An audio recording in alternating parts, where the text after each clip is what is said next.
gentlemen, good morning. My name is Tendo Racheal. I'm a cinematographer, content creator, and social activist. I use media as a tool for advocacy.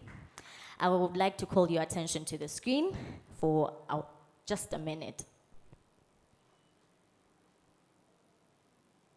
I was not born to run.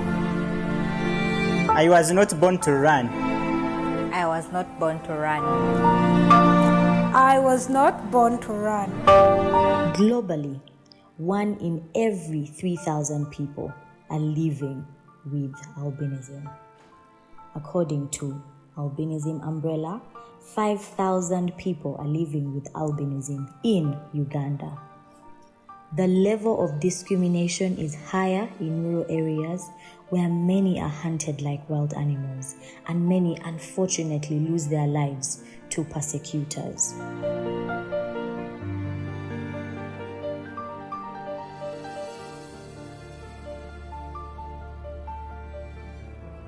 Ladies and gentlemen, I want to immerse you in Nzika's world through a documentary film called Born to Run.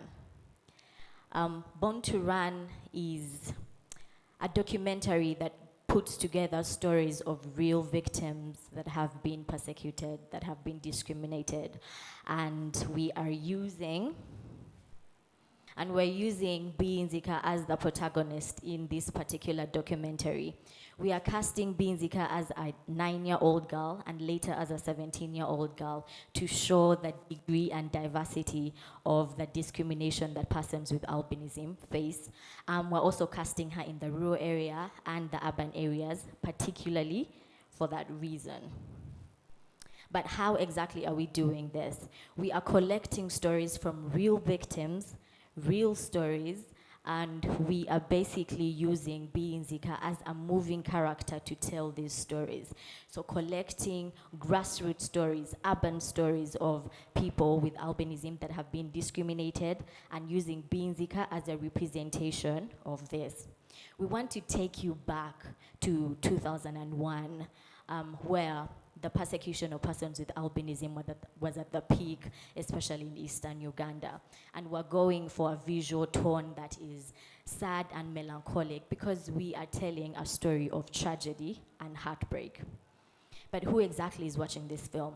Persons with albinism are watching this film because many of them grow up thinking that all these misconceptions are actually true, causing them to run, causing them to hide, causing them not to live a decent life. But persecutors are also watching this film. If someone like me and you has ever discriminated a person with albinism, then this film is ours, especially if it's because of the misconceptions around the condition. But also media experts are watching this film because they are the people that understand the genetic makeup of this condition. So we are calling on to them to spark conversations and dialogues and sensitization with the community to unpack this condition in order to drive out the misconceptions that then bring the danger to these people.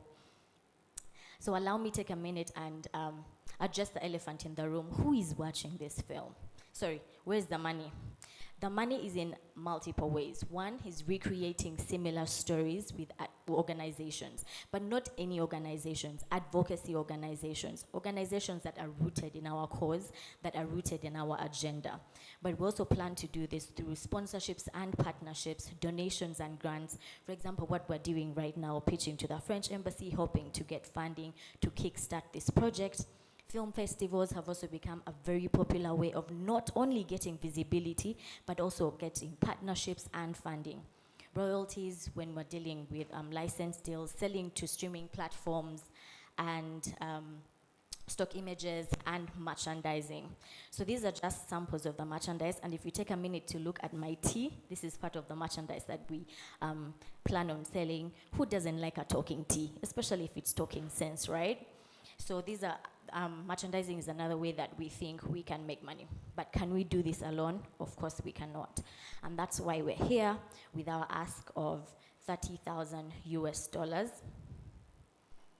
$30,000 US, and 50% of this is going to equipment purchase, because we don't plan on this documentary to be a one-off. We want to create more stories with more organizations. Stories that tell stories of humanity that tell marginalized inclusion and diversity. 40% of this will go into production, and 10% of this will go towards distribution. This project is a woman-led project, and yours truly will be the lead of this project. I am the founder of RT and Digital Agency, an all-round media organization that really strives to dismantle all forms of oppression, one camera at a time.